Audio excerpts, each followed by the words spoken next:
Hello guys, welcome to my channel. Today we are going to see how to fix another program is being installed.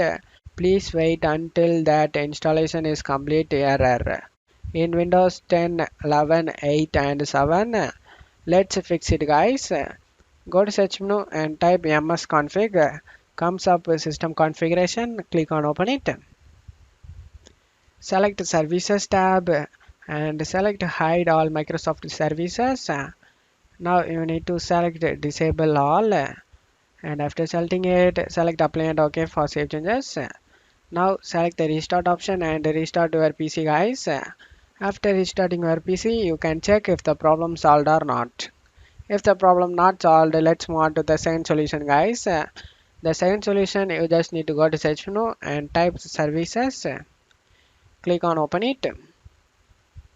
You just need to search for Windows installer service. You just need to double click on it and you just need to select the stop option and now select the start and select apply and OK for save changes. Now you need to right click on the Windows installer service and select restart. Now you can check if the problem solved or not. I hope one of these solutions fixed your problem guys. If the video helped you, don't forget to leave a like guys. You can also subscribe me and support me guys. Thank you.